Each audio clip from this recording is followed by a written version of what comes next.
നിങ്ങളുടെ favourite shows ഇനി ഒരിക്കലും മിസ്സാവില്ല. ഇപ്പോൾ C5 കാണും നിങ്ങളുടെ ഫേവറേറ്റ് ഷോസ് തികച്ചും സൗജന്യമായി. ഇത് നീ എവിടുന്നാ സംഘടിപ്പിച്ചത്? ആന്റി, അപ്പം തിന്നാ പോരെ, കുഴി എണ്ണണോ? നീ ഇത് വെച്ച് എങ്ങനെയാ പാർവതിയെ കൊല്ലാൻ പോകുന്നത്? ഈ കർപ്പൂരം ബിരിയാണി പാചകം ചെയ്യാൻ തയ്യാറാക്കിയിരിക്കുന്ന ദാ ആ അടുപ്പിൽ വിറകുകൾക്കിടയിൽ ഞാൻ തിരികെ വെക്കും. ആരും അതിൽ സംശയിക്കില്ല. അഥവാ കർപ്പൂരം കണ്ടാലും വിറകിൽ പെട്ടെന്ന് തീ പടർന്ന് കിട്ടാൻ വേണ്ടി വെച്ചിരിക്കുന്ന കർപ്പൂരാണെന്ന് മാത്രമേ കരുതൂ. ഇതിനുള്ളിൽ ബോംബാണെന്ന് ആരും കരുതുന്നില്ലല്ലോ.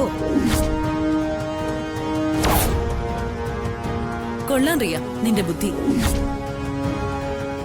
അതായത് പാർവതി അടുപ്പ് കത്തിക്കുമ്പോ ആ ചൂടേറ്റ് കർപ്പൂര ബോംബ് ബൂം.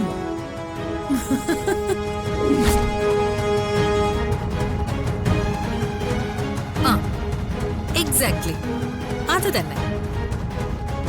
റിയ, നിനക്ക് വല്ലാത്തൊരു ക്രിമിനൽ ബുദ്ധി തന്നെയാണല്ലോ. ഇതൊക്കെ എന്ത്? എന്റെ തലച്ചോറിന്റെ പവർ വിനയ് കാണാൻ പോകുന്നതല്ലേ ഉള്ളൂ. ഒരു കാര്യം ഗ്യാരണ്ടിയാണ്, ഇന്നത്തോടെ പാർവതിയുടെ ശല്യം എന്നേക്കുമായി തീർന്നു കിട്ടും. മതി, അത് മതി റിയ. അതിനുവേണ്ടിയാ ഞാൻ കാത്തിരിക്കുന്നത്. പാർവതി പൊട്ടിത്തെറിച്ച് കൈയും കാലും ശിരസുമറ്റ് ശവമായി കിടക്കുന്നത് ആന്റിക്ക് ലൈവായി തന്നെ കാണാമല്ലോ. ആ പിന്നെ കാര്യം കഴിയുമ്പോ റിയെ മറക്കരുത്. തരാമെന്ന് സമ്മതിച്ച പ്രതിഫലം 10% സ്വത്ത് അതെനിക്ക് തരണം. റിയ, ആ കാര്യത്തില് നിനക്കൊരു വേവലാതിയും വേണ്ട. പറഞ്ഞതുപോലെ ഞാൻ നിനക്കത് നൽകിയിരിക്കും. അപ്പോ ചടങ്ങ് നിർവഹിക്കല്ലേ? ഓ ആയിക്കോട്ടെ.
ഡൗൺലോഡ് ചെയ്യൂ C5 ആപ്പ്. കാണൂ എല്ലാ എപ്പിസോഡുകളും സൗജന്യമായി.